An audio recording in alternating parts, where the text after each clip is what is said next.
I returned from my sabbatical and a trip to Peru with this incredible feeling of fullness.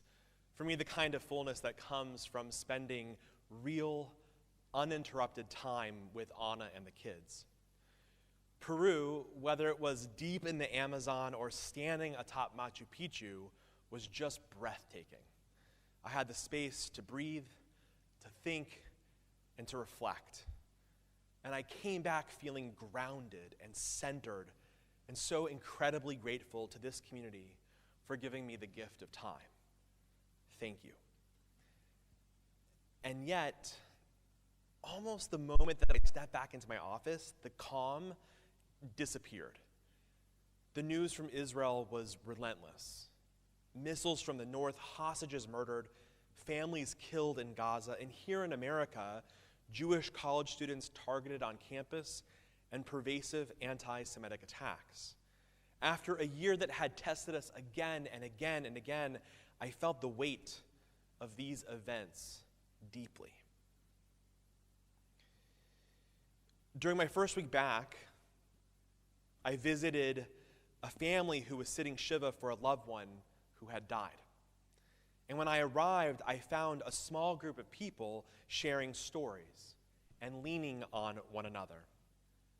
The conversation eventually turned to Israel, and someone looked at me and asked, "Rabbi, what can we even do?" And then before I could respond, a family member spoke up.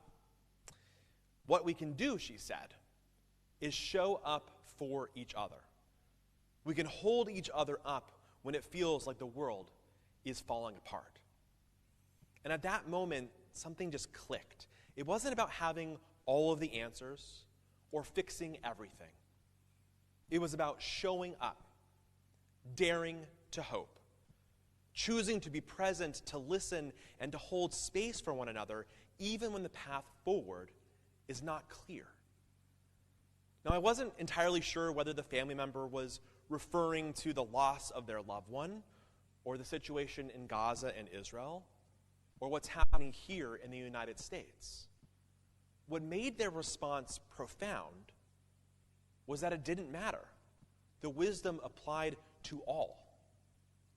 So, what comes next for all of us?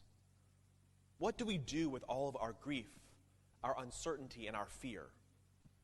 And I want to suggest that in this moment, we need to dare to hope even more. But the question is, what does daring to hope mean? The prophet Jeremiah lived in a time of utter chaos. Jerusalem, his beloved city, was on the brink of destruction. Babylon's armies were at the gates, and the people of Judah, paralyzed by fear, clung to false promises from their leaders. But Jeremiah knew better. He had been warning them for years. War is coming. The city would fall. And exile was inevitable. His heart ached, not just from the violence around him, but from the moral decay and leadership failures that had left his people vulnerable. Everything that had once defined the Jewish people was unraveling before his eyes. And that's when Jeremiah's cousin offered to sell him a piece of land, a family plot. And it made no sense. It was a terrible time for a real estate deal. But a voice of God called out, "Buy it." It wasn't a command that was based on logic, but on hope. "The days are surely coming," the voice said, "when this city will be rebuilt, when the land of Israel will be joyfully and fruitful once again." So Jeremiah bought the land. And in doing so, he made a bold choice to invest in the future even when the present seemed utterly hopeless. The land wasn't just property. It was a symbol of renewal, a sign that life would continue even after the collapse. Rabbi B'nai Lappi teaches that when the core narratives that define us when they crash, when the stories that we've built our lives around start to fall apart, that we face three choices. We can cling to what was, refusing to acknowledge the changes. We can abandon the narrative altogether, disconnecting from our tradition and our community. Or we can choose the third path, to reimagine, to build something new from the fragments of what has fallen, blending the wisdom of the past with the possibilities of the future. Jeremiah could have walked away and assimilated into Babylonian culture. Instead, he acknowledged the reality of the situation and decided to invest in the future. He chose the third path. He dared to hope. Daring to hope isn't naive optimism or living without fear. It's about choosing to create, build, and trust in tomorrow, even when today feels so uncertain. This kind of hope shows up around us every single day. It's the couple standing at the edge of separation, daring to go to counseling and rebuild communication in the midst of silence and hurt.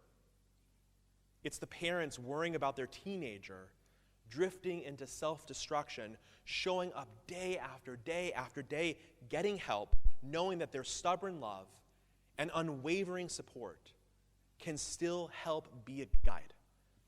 It's the adult child caring for an aging parent, finding hope in the small moments of connection even as their parent's memory fades. It's the overworked employee feeling invisible, yet summoning the courage to speak up, trusting that their voice and their efforts matter. It's the business owner facing the rubble of failure, deciding to rebuild because they believe in themselves. Hope is the friend who, after a hurtful comment, chooses to pause, to offer grace, and believe in the bond that's stronger than a single moment of thoughtlessness. And it's the grieving spouse, learning to carry the weight of loss while slowly making room for life and for joy again. What makes daring to hope so powerful is that it does not require certainty or perfection.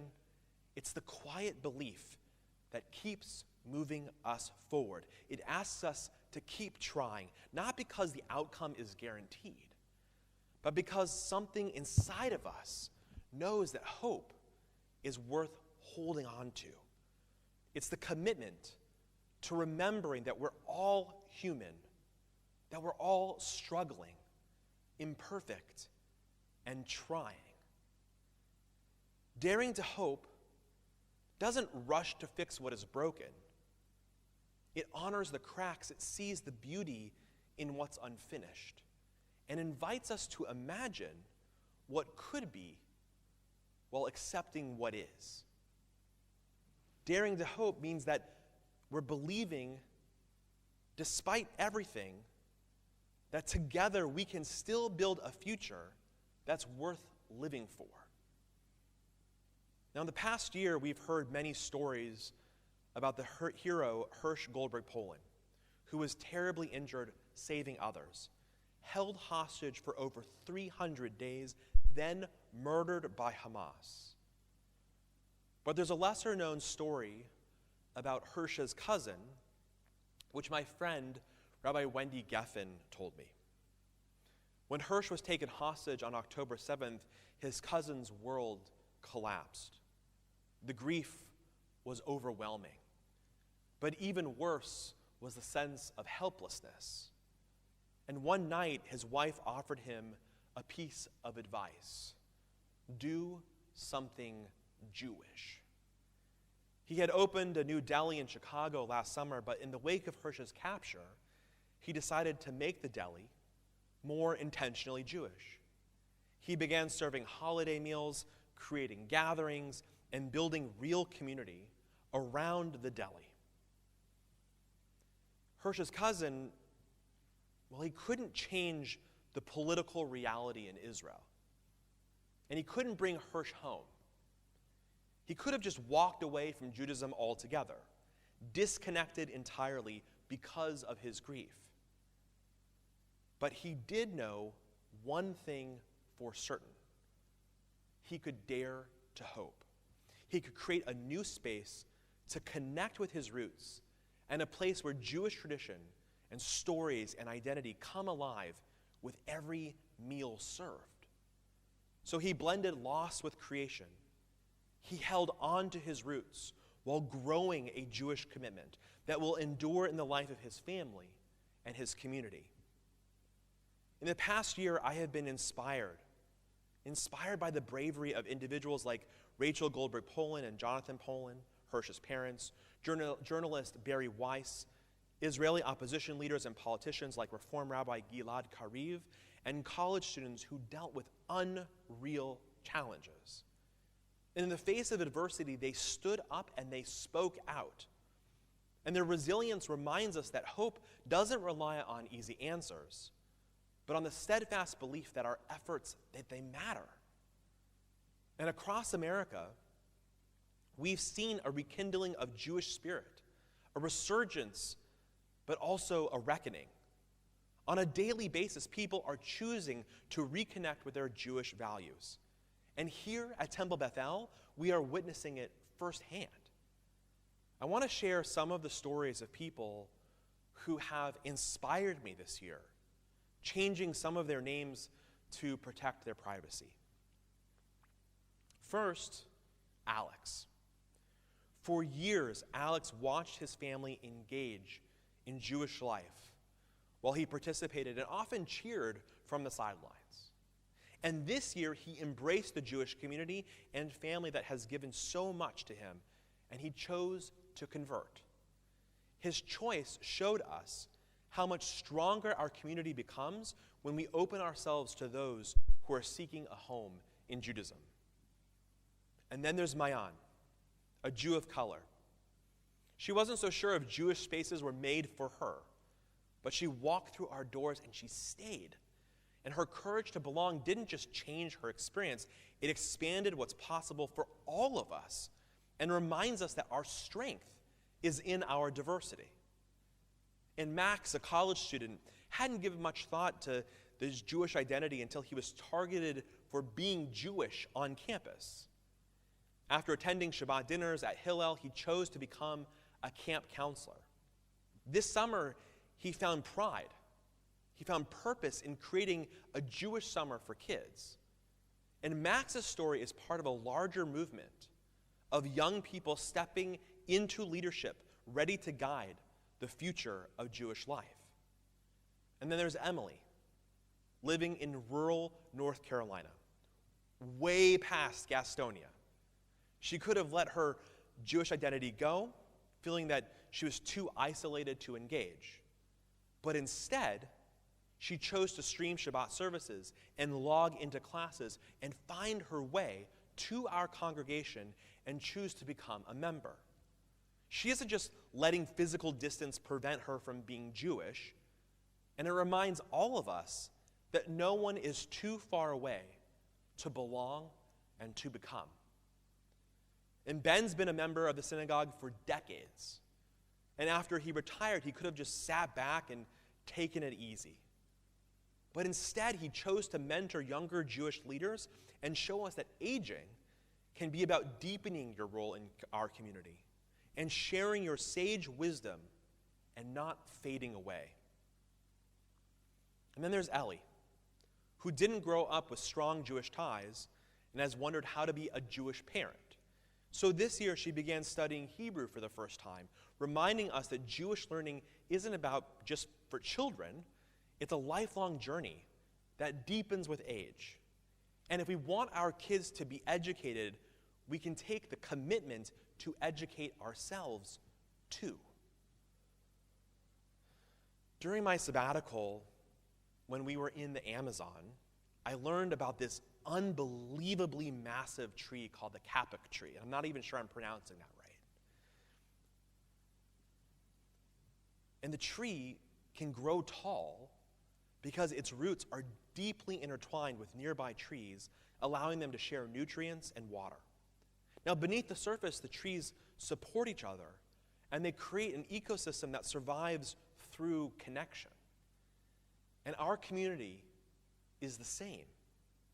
Our strength comes from the ways that we are rooted to one another, that we're nourished by each other and our tradition. And just as in the Amazon, it is through this web of support that we find the resilience to thrive.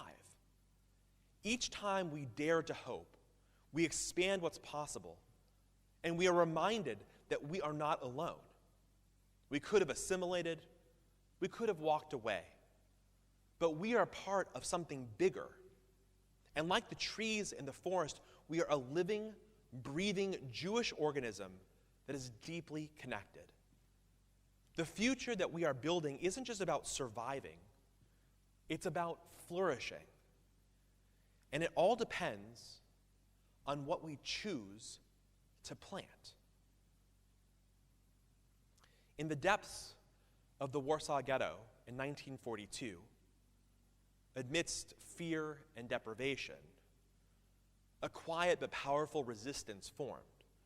Jewish scholars, rabbis, teachers, and writers, led by Emanuel Ringelbaum, came together, not to fight with weapons, but with memory.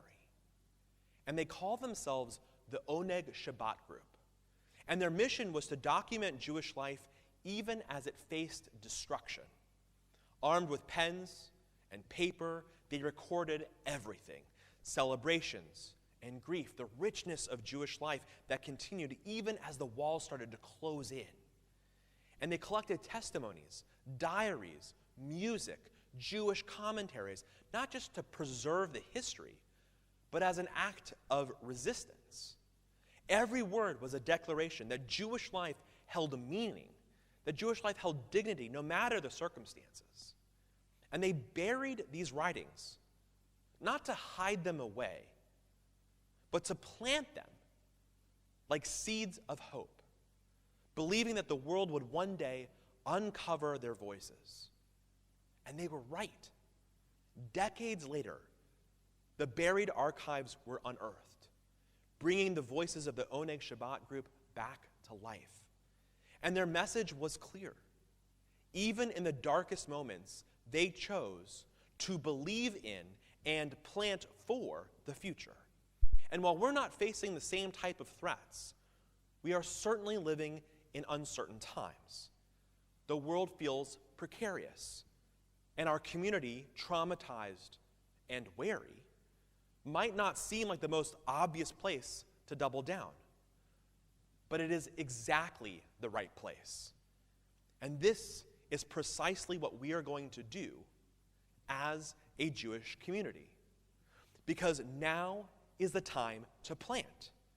Because if you want to strengthen Israel, if you want to fight anti-Semitism, if you want to feel more connected, if you want to build a safe community, if you want to stand up for what is right, if you want to leave a legacy for future generations, then now is the time to dare to hope. In the face of fear, plant courage. In the face of isolation, plant connection. In the face of grief, plant compassion. In the face of darkness, plant love. In the face of uncertainty, plant possibility. In the face of despair, we plant hope. Take hold of this moment. Dare to hope. Dare to act. This day and this year is calling out to you to engage with your life in a way that challenges you. Don't wait for the perfect time. Create it. And together, we will build our future, rooted in the strength of who we are as individuals and as a Jewish community, with a hope-filled vision of who we can become. Gemar Chatima Tova.